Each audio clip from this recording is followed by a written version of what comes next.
ನನಗೋಸ್ಕರ ವೆಯ್ಟ್ ಮಾಡ್ತಾರೆ ನಮ್ಮ ಕನ್ನಡದ ನಟನಟಿಯರಿಗೆ, ಕನ್ನಡ ಅಭಿಮಾನಿಗಳಿಗೆ, ಮತ್ತು ಎಲ್ಲ ಸಿನಿಮಾ ಅಭಿಮಾನಿಗಳಿಗೆ, ಮತ್ತು ನನ್ನ ಅಭಿಮಾನಿಗಳಿಗೆ ನಿಜವಾಗ್ಲೂ ಥ್ಯಾಂಕ್ಸ್ ಹೇಳ್ತೀನಿ. ಈ ಕಾರ್ಯಕ್ರಮ ಯಾವಾಗಲೂ ಈ ಥರ ಮಾಡೋಕ್ಕೆ ಹೋಗ್ಬೇಡಿ. ನೆಕ್ಸ್ಟ್ ಎಲ್ಲನೂ ನಾನು ಬಿಡಿ, ನಮ್ಮದೆಲ್ಲ ಬಂದಿದೆ ಹೋಗಿದೆ ಬರ್ತಾ ಇರುತ್ತೆ.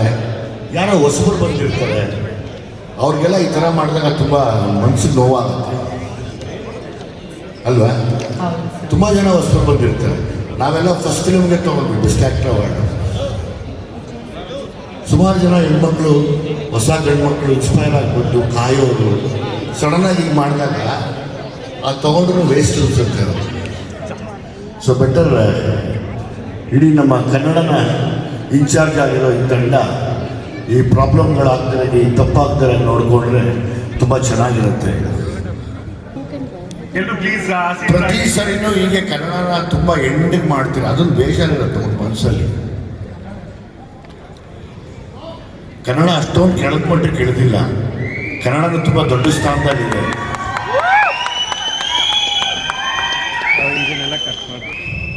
ಸೊ ಹಂಗಾಗಿ ಕನ್ನಡಕ್ಕೆ ತುಂಬ ದೊಡ್ಡ ಗೌರವ ಕೊಡಲಿ ಅಂತೇಳಿ ಈ ಅವಾರ್ಡ್ನ ನನ್ನ ಎಲ್ಲ ಅಭಿಮಾನಿಗಳಿಗೆ ಅರ್ಪಿಸ್ತೀನಿ. Thank you very much.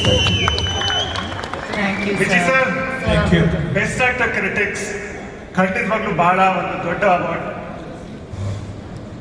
ನೀವು ಭೀಮಾ ಅನ್ನೋ ಒಂದು ಸಿನಿಮಾ ಮಾಡಿದ್ರು ಕೂಡ ನಿರ್ದೇಶನದ ವಿಷಯದಲ್ಲಿ ನೀವು ಒಂಥರ ಏಕಲವ್ಯ ಇದ್ದ ಹಾಗೆ ಸಾಕಷ್ಟು ಜನರಿಗೆ ಇನ್ಸ್ಪೈರ್ ಮಾಡಿದಿರಾ. 5-10 ವರ್ಷ ಇಂಡಸ್ಟ್ರಿನಲ್ಲಿ ಉಳಿಯೋದೇ ಬಹಳ ಕಷ್ಟದ ಕೆಲಸ. ಅಂಥದ್ರಲ್ಲಿ ನೀವು 25 ವರ್ಷ ಮಿಕ್ಸ್ತಾ ಇದ್ದೀರಾ. ಇವಾಗ ಡೈರೆಕ್ಟರ್ ಆಗಿ ಒಂದು ಹೊಸ ಚಾಪ್ಟರ್ನ ಶುರು ಮಾಡಿದ್ದೀರಾ.